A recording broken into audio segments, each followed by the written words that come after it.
ரெகுலராக மாதம் மாதம் ஸ்டாக்ஸ்லையோ இல்லை மியூச்சுவல் ஃபண்ட்ஸ்லையோ இன்வெஸ்ட் பண்ணிட்டு வந்தோம்னா அதை தான் எஸ்ஐபின்னு சொல்லுவாங்க. இந்த எஸ்ஐபி எப்படி ஒர்க் ஆகும், அதை எப்படி ஸ்டார்ட் பண்ணணுன்ற லைவ் டெமோவோட இந்த வீடியோவில் பார்க்கலாம். அது மட்டும் இல்லாமல் இம்பார்ட்டண்ட்டாக இந்த எஸ்ஐபி பண்ணால் ஜஸ்ட் 10 to 15 இயர்ஸ்லேயே 1 கோடி இல்லை 2 கோடி சேர்க்கலாம் அப்படின்னு சொல்கிறாங்களே, அது உண்மையா அப்படின்றத டேட்டாவோட வெரிஃபை பண்ணலாம். முதல்ல நீங்கள் எதுக்காக இந்த எஸ்ஐபியை ஸ்டார்ட் பண்ணணுங்கிறத புரிஞ்சுக்க ட்ரை பண்ணுவோம். எஸ்ஐபினா சிஸ்டமேட்டிக் இன்வெஸ்ட்மெண்ட் பிளான். அதாவது ரெகுலராக ஏதோ ஒரு விஷயத்தில் ஏதோ ஒரு அசட்டில் ஆட்டோமேட்டிக்காக இன்வெஸ்ட் பண்ணிட்டு இருக்க மெத்தடு பேர் தான் எஸ்ஐபி. அந்த ஏதோ ஒரு அசட்ன்றது ஸ்டாக்ஸாக இருக்கலாம், மியூச்சுவல் ஃபண்டாக இருக்கலாம், ஸ்மால் கேஸாக இருக்கலாம், இல்லை கோல்டாக கூட இருக்கலாம். அந்த அசட்டில் வாரமோ இல்லை மாதமோ இல்லை டெய்லி பேசிஸ்லையோ இன்வெஸ்ட் பண்ணுற மெத்தட் பேர் தான் எஸ்ஐபி. எஸ்ஐபின்றது ஒரு ப்ராடக்ட்னு நிறைய புது இன்வெஸ்டர்ஸ் நினச்சிட்டு இருக்காங்க. பட் எஸ்ஐபின்றது ஒரு ப்ராடக்ட் கிடையாது, இது ஒரு இன்வெஸ்ட் பண்ணுற வழிமுறை. காமனாக எல்லாருக்குமே பணம் சேர்க்கணும், அந்த பணத்தை அதிகப்படுத்தணும் அப்படின்ற எண்ணம் இருக்கும். பட் இது எல்லாருக்குமே பாசிபிள் கிடையாது. மந்த் ஸ்டார்டிங்கில் சேலரி வந்த உடனே இந்த மந்த் சேவ் பண்ணணும் அப்படின்னு நினைப்போம். பட் ஒரு 10 நாள் கழிச்சு பார்க்கும்போது அக்கௌண்ட் பேலன்ஸ் 0 இருக்கும். இதை அவாய்ட் பண்ணி டிசிப்ளின்டாக மாதம் 5ஆம் தேதியோ இல்லை 10ஆம் தேதியோ ஏதோ ஒரு டேட்டை செட் பண்ணி பேங்க்ல இருந்து ஆட்டோமேட்டிக்காக பணத்தை பிடிக்க சொல்லி இன்வெஸ்ட் பண்ணோம்னா அதுக்கு இந்த எஸ்ஐபி ஒரு நல்ல ரூட்டாக இருக்கும். யூஸ்வலாக காமன் பீப்புள் எஸ்ஐபின்னு சொல்லும்போது ஈக்விட்டி பேஸ்டு மியூச்சுவல் ஃபண்ட்ஸில் மாதம் இன்வெஸ்ட் பண்ணுறது தான் சொல்கிறாங்க. உங்களுக்கு மியூச்சுவல் ஃபண்ட்ஸ் என்னன்னு தெரியலனா நிறைய ஸ்டாக்ஸை ஒன்றா ஹோல்ட் பண்ணுற ஒரு இன்ஸ்ட்ருமெண்ட்டை தான் மியூச்சுவல் ஃபண்ட்ஸ்னு சொல்லுவாங்க. இதுக்கு ஒரு எக்ஸாம்பிள் எடுத்துப்போம். ரொம்ப பழைய ஃபண்டான ஹெச்டிஎஃப்சி ஃப்ளெக்ஸி கேப் ஃபண்டை எடுத்துப்போம். இந்த ஃபண்டை பற்றின டீட்டெயில்ஸ் உங்களுக்கு தெரிஞ்சுக்கணுன்னா ஹெச்டிஎஃப்சி ஃப்ளெக்ஸி கேப் ஃபண்ட் அப்படின்னு கூகுள் அடிச்சிங்கன்னா அதில் வர ஏதோ ஒரு லிங்கை கிளிக் பண்ணி பார்க்கலாம். இதை ஓப்பன் பண்ணி பார்த்தீங்கன்னா ஃபண்ட் சைஸ் அல்லது ஏயுஎம் அசட் அண்டர் மேனேஜ்மெண்ட்னு ஒரு நம்பர் கொடுத்துருக்காங்க. 64,000 கோடி அப்படின்னு கொடுத்துருக்காங்க. அதுக்கு என்ன அர்த்தம்னா உங்களை மாதிரியோ இல்லை என்ன மாதிரியோ இருக்க இன்வெஸ்டர்ஸ் மாதம் 500 ரூபாயோ இல்லை 1000 ரூபாயோ அப்படின்ற பணத்தை இந்த ஃபண்டில் இன்வெஸ்ட் பண்ணியிருப்பாங்க. இத்தனை பேர் இன்வெஸ்ட் பண்ண டோட்டல் வேல்யூ தான் இந்த அசட் அண்டர் மேனேஜ்மெண்ட். அதாவது அந்த மியூச்சுவல் ஃபண்ட் மொத்தமாக எவ்வளோ அசட்டை மேனேஜ் பண்ணுது அப்படிங்கிறது தான் இது குறிக்குது. இப்போ இந்த ஹெச்டிஎஃப்சி ஃப்ளெக்ஸி கேப் ஃபண்டில் என்னென்ன ஸ்டாக்ஸை ஹோல்ட் பண்ணியிருக்காங்கிறத நம்ம இங்கே பார்த்துக்கிட்டு இருக்கோம். கிட்டத்தட்ட 48 ஸ்டாக்ஸை இவங்க ஹோல்ட் பண்ணியிருக்காங்க. முன்னாடி நம்ம பார்த்த 64,000 crores அதாவது 64,000 கோடியையும் இந்த 48 ஸ்டாக்ல தான் இந்த ஃபண்ட் மேனேஜர் டைவர்சிஃபை பண்ணி அலோகேட் பண்ணியிருப்பாரு.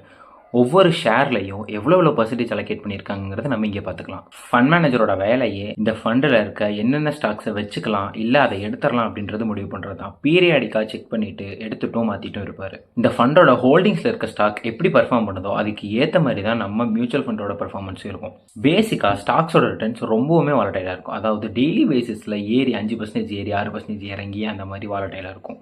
ஸோ இங்கே இருக்கிற 48 ஸ்டாக்ல சில ஸ்டாக்ஸ் ஏறி இருக்கும், சில ஸ்டாக்ஸ் இறங்கி இருக்கும். ஒட்டுமொத்தமாக அந்த 48 ஸ்டாக்கும் சேர்ந்து எப்படி பர்ஃபார்ம் பண்ணுது அப்படிங்கிறது தான் இந்த மியூச்சுவல் ஃபண்ட்ஸோட பர்ஃபார்மன்ஸில் ரிஃப்ளெக்ட் ஆகும். அதாவது நம்ம ஒரு ஸ்டாக்கை வாங்க போகிறோம்னா அதுக்குன்னு ஒரு விலை இருக்கும். அதே மாதிரி ஒரு மியூச்சுவல் ஃபண்டுக்கும் அதுக்கான விலை இருக்குது. அதை தான் NAV நெட் அசட் வேல்யூ அப்படின்னு சொல்லுவாங்க. அதாவது நீங்கள் 1816 ரூபாய் இப்போ கொடுத்தீங்கன்னா இந்த ஃப்ளெக்ஸி கேப் ஃபண்டோட ஒரு யூனிட்டை உங்களுக்கு அலோகேட் பண்ணுவாங்க. நீங்கள் மியூச்சுவல் ஃபண்ட்ஸில் இன்வெஸ்ட் பண்ணணும்னா அதில் நிறைய ஆப்ஷன்ஸ் இருக்குது. அதில் பாப்புலரான ஆப்ஷன்னா ஒரு டிஸ்ட்ரிபியூட்டர், அதாவது ஒரு மியூச்சுவல் ஃபண்ட் ஏஜென்ட்ஸ் கிட்ட போய் நீங்க வாங்குறது. ரெண்டாவதா டைரக்டா brokerage பிளாட்ஃபார்மான Zerodha, Groww, Upstocks, Paytm இந்த மாதிரி அப்ளிகேஷன்ஸ்ல நீங்க டைரக்டா போய் இன்வெஸ்ட் பண்றது. இருக்கிறதுலே ஈஸியான அப்புறம் சார்ஜஸும் கம்மியா இருக்கிற ரூட்னா அது நம்மளே டைரக்டா Zerodha மாதிரி அப்ளிகேஷன்ல இன்வெஸ்ட் பண்றது தான். நான் பர்சனலா Zerodha and Groww தான் யூஸ் பண்ணிட்டு இருக்கேன். அதுல தான் என்னோட மியூச்சுவல் ஃபண்ட் இன்வெஸ்ட்மெண்ட்ஸுமே கன்டினியூ பண்ணிட்டு இருக்கேன். Zerodha அல்லது Groww மாதிரி பிளாட்ஃபார்ம்ல நீங்களும் அக்கௌண்ட் ஓபன் பண்ணணும்னா அவங்களோட வெப்சைட்ல போயிட்டு ஃபோன் நம்பர், பேன் அப்புறம் உங்க ஆதார் கார்டான பேசிக்கான இன்ஃபர்மேஷன்ஸ் எல்லாம் கொடுத்து KYC வெரிஃபிகேஷன் கம்ப்ளீட் பண்ணீங்கன்னா அவங்க உங்களுக்கு யூசர் ஐடியும் பாஸ்வேர்டும் கொடுப்பாங்க. அவங்க கொடுக்குற யூசர் ஐடி அண்ட் பாஸ்வேர்டு வச்சு அவங்களோட ஆப்ல லாகின் பண்ணிட்டு நம்மளால மியூச்சுவல் ஃபண்ட்ஸ்ல ஈஸியாக இன்வெஸ்ட் பண்ணிக்கலாம். நீங்க Zerodha யூஸ் பண்றீங்கன்னா ஸ்டாக்ஸ் இன்வெஸ்ட் பண்றதுக்கு கைட்னு ஒரு செப்பரேட் ஆப்பும், மியூச்சுவல் ஃபண்ட்ல இன்வெஸ்ட் பண்றதுக்கு காயின் ஒரு செப்பரேட் ஆப்பும் கொடுத்துருவாங்க. பட் Growwல ரெண்டுமே சேம் தான். Growwனு ஒரே ஒரு அப்ளிகேஷன் இருக்கும். அதுலயே நீங்க மியூச்சுவல் ஃபண்ட்ஸ் பிளஸ் ஸ்டாக்ஸ்லயும் இன்வெஸ்ட் பண்ணிக்கலாம். இன்னும் கொஞ்ச நேரத்தில் எப்படி எஸ்ஐபி ஸ்டார்ட் பண்றோம் அப்படின்ற டெமோவை பார்ப்போம். பட் அதுக்கு முன்னாடி உங்க எல்லாத்துக்கும் இருக்க ஒரு கொஸ்டின், இந்த ஆப்பை எப்படி நம்ம நம்புறது? அதாவது இந்த Zerodha, Upstocks, Paytm மணி இதையெல்லாம் எப்படி நம்ம ட்ரஸ்ட் பண்றது அப்படின்னு உங்களுக்கு ஒரு கேள்வி இருக்கலாம்.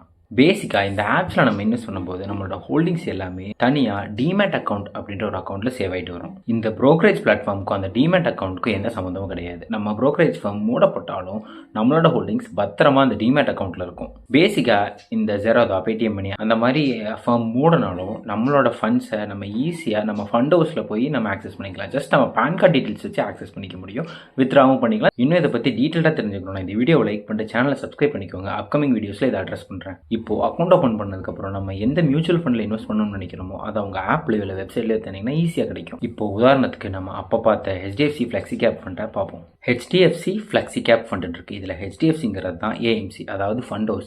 இப்போ நம்ம பார்த்துட்டு இருக்க மியூச்சுவல் ஃபண்டை ஓன் பண்ணுற கம்பெனி. அதுக்கு கீழே டேரக்ட்னு போட்டிருக்காங்க. எந்த ஃபண்ட் எடுத்தீங்கன்னாலும் டேரக்ட் அப்புறம் ரெகுலர் அப்படின்னு ரெண்டாக பிரிச்சிருப்பாங்க. அதாவது மியூச்சுவல் ஃபண்ட்ஸ் ஏஜென்ட் மூலியமாவோ இல்லை டிஸ்ட்ரிபியூட்டர் மூலியமாவோ வாங்க போகிறோம்னா நமக்கு ரெகுலர் பிளான்ஸ் தான் கொடுப்பாங்க. இந்த ரெகுலர் பிளான்ஸ்க்கும் டேரக்ட் பிளான்ஸ்க்கும் எக்ஸ்பென்ஸ் ரேஷியோ மட்டும் தான் சேஞ்ச் ஆகும். ரெகுலர் பிளானில் எப்போவுமே டேரக்ட் பிளானோட எக்ஸ்பென்ஸ் ரேஷியோ அதிகமாக தான் இருக்கும். ஏன்னா அதில் ஒரு மீடியேட்டர் இன்வால்வ் ஆகிறாங்க. அதாவது மியூச்சுவல் ஃபண்ட் ஏஜென்ட்டோ இல்லை ஒரு டிஸ்ட்ரிபியூட்டரோ மீடியேட்டராக இன்வால்வ் ஆகுறாங்க. அவங்களுக்கு போகிற கமிஷன்னால தான் இந்த எக்ஸ்பென்ஸ் ரேஷியோ அதிகமாக இருக்குது. ஸோ இதனால் நம்மளா ஒரு மியூச்சுவல் ஃபண்டில் இன்வெஸ்ட் பண்ண போகிறோம்னா எப்போவுமே அது டேரக்ட் பிளானாக இருக்கா அப்படிங்கிறத கன்ஃபார்ம் பண்ணிக்கிறது ரொம்ப முக்கியம். அதுக்கு சைட்லேயே பார்த்தீங்கன்னா growth அப்படின்ற ஒரு ஆப்ஷன் பார்க்க முடியும். ஸோ இப்போ ஹெச்டிஎஃப்சி ஃப்ளெக்ஸி கேப் அப்படின்னு நீங்கள் சர்ச் பண்ணீங்கனாலே growth அப்புறம் ஐடிசிடபிள்யூ அப்படின்ற ரெண்டு ஆப்ஷன் உங்களால் பார்க்க முடியும். இதில் ஐடிசிடபிள்யூனா இன்கம் டிஸ்ட்ரிபியூஷன், அதாவது அந்த ஃபண்டு வளர்ந்து ப்ராஃபிட் பார்த்தா அதை மந்த்லியோ இல்லை குவார்டர்லியோ இல்லை ஆனுவல் பேசிஸ்லையோ நம்மளோட பேங்க் அக்கௌண்ட்டுக்கு அதை டிஸ்ட்ரிபியூட் பண்ணிடுவாங்க.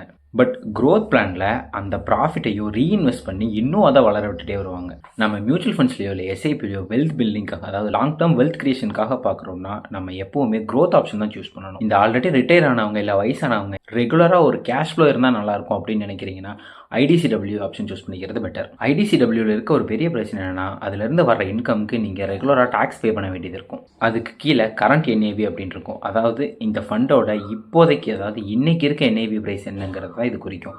இது டெய்லி பேசிஸில் அப்டேட் ஆகிட்டே இருக்கும். அப்படியே கீழே பார்த்தீங்கன்னா சிஏஜிஆர்னு ஒரு ஆப்ஷன் இருக்கும். அந்த சிஏஜிஆர்ன்றது வருஷத்துக்கு இந்த ஃபண்ட் என்ன ரிட்டர்ன்ஸ் கொடுத்துருக்கு அப்படின்னு இருக்குது. இதில் 1 year 2 year 3 year 4 year 5 year CAGR வரைக்கும் நம்ம பார்த்துக்கலாம். நிறைய பேர் இதில் 5 இயர்ஸ் வரைக்கும் கட்டுறதுனால நம்மளால் வெறும் 5 இயர்ஸ் தான் இன்வெஸ்ட் பண்ண முடியுமா அப்படின்னு நினச்சிட்டு இருக்காங்க. பட் இது வெறும் ஒரு ரெஃபரன்ஸ் டேட்டா தான். நம்மளால் வெறும் 5 இயர்ஸ் தான் இன்வெஸ்ட் பண்ண முடியும் இல்லை 3 இயர்ஸ் தான் இன்வெஸ்ட் பண்ண முடியும் அப்படின்ற எந்த கேப்பும் கிடையாது. நீங்கள் எவ்வளோ நாள் வேணால் இந்த ஃபண்டில் இன்வெஸ்ட் பண்ணிட்டே ஆகலாம்.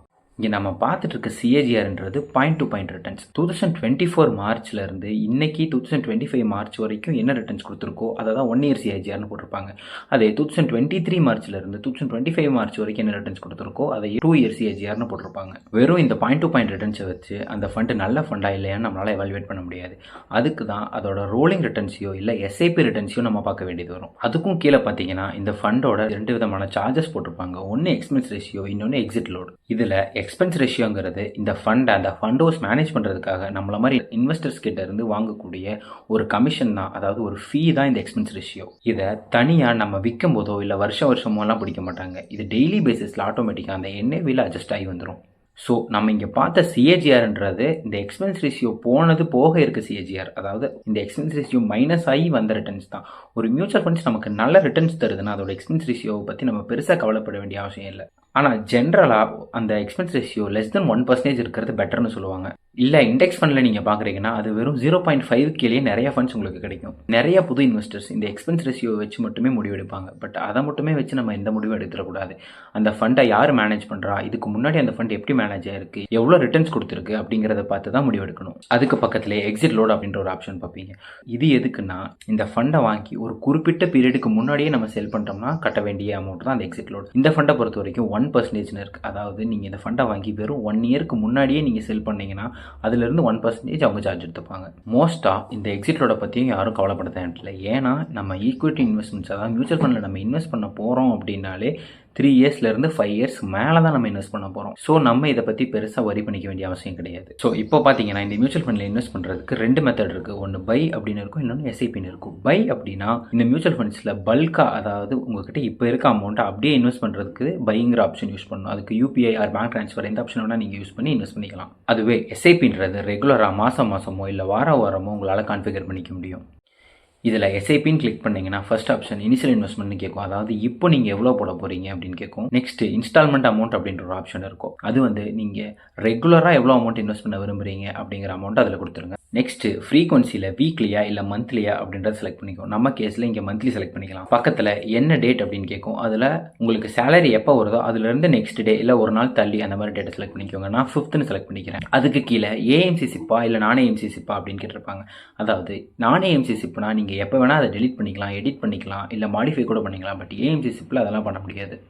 அதுக்கு கீழே பார்த்தீங்கன்னா மேண்டேட்ஸ் ஒரு ஆப்ஷன் இருக்கும். அந்த மேண்டேட்ஸ் என்னென்னா ஆட்டோமேட்டிக், அதாவது நீங்கள் இன்வால்வே ஆகாமல் உங்கள் பேங்க் அக்கௌண்ட்லேருந்தே அந்த ஃபண்டே பணத்தை எடுத்துப்பாங்க. அதுக்கு கிரியேட் மேண்டேட் கொடுத்து மேண்டேட் கிரியேட் பண்ணி வச்சிட்டிங்கன்னா ஆட்டோமேட்டிக்காக உங்கள் பேங்க் அக்கௌண்ட்லேருந்தே அவங்க பணத்தை எடுத்துப்பாங்க. இந்த மேண்டேட் நீங்கள் கிரியேட் பண்ண வேணாம் அப்படின்னு நினச்சிங்கன்னா கரெக்டாக அந்த பர்டிகுலர் டேட் 5th அன்னைக்கு நீங்கள் இன்வெஸ்ட் பண்ணியிருக்கீங்கன்னா 5th அன்னைக்கு மார்னிங் நமக்கு ஒரு நோட்டிஃபிகேஷன் வரும். அப்போவே நீங்களாம் மேனுவலாக யூபிஐ மூலியமாவோ இல்லை பேங்க் ட்ரான்ஸ்ஃபர் மூலியமாவோ பே பண்ணிக்கலாம். கீழே ஆட்டோமேட்டிக் ஸ்டெப் அப் அப்படின்ற ஒரு ஆப்ஷன் இருக்கும். அதாவது இந்த வருஷம் நீங்கள் இன்ஸ்டால்மெண்ட் பே பண்ணுற அமௌண்ட்டை நெக்ஸ்ட் இயர் ஏற்றணுமா அப்படின்னு தான் கேட்டிருக்காங்க. இதெல்லாம் முடிச்சுட்டு கீழே கிரியேட் எஸ்ஐபி கொடுத்தீங்கன்னா உங்கள் எஸ்ஐபி ஆர்டர் பிளேஸ் ஆயிரும். இந்த எஸ்ஐபி எக்ஸிக்யூட் ஆயிருச்சுன்னா 2 அல்லது 3 நாள் கழிச்சு உங்களோட ஹோல்டிங்ஸில் உங்கள் மியூச்சுவல் ஃபண்ட்ஸ் ஹோல்டிங்கை பார்க்க முடியும். இது வரைக்கும் நம்ம எஸ்ஐபினா என்ன, எஸ்ஐபி எப்படி ஒர்க் ஆகும், அதை எப்படி நீங்கள் இன்வெஸ்ட் பண்ணலாங்கிறத லைவ் டெமோ முதற்கொண்டு நம்ம பார்த்துட்டோம். எஸ்ஐபி மூலியமாக இன்வெஸ்ட் பண்ணால் 1 crore அல்லது 2 crore வெறும் 10 to 15 இயர்ஸ்லேயே சேர்த்திடலாம் அப்படின்றத சொல்கிறாங்களே, அதை பாஸ்ட் டேட்டா வச்சு இப்போ பார்ப்போம். இன்னைய டேட்ல இருந்து கரெக்டாக ஒரு 15 வருஷம் பின்னாடி போய், அதாவது மார்ச் 20, 2010 அந்த வருஷத்தில் யாராவது ஒருத்தர் இந்த HDFC ஃப்ளெக்ஸி கேப் ஃபண்டில்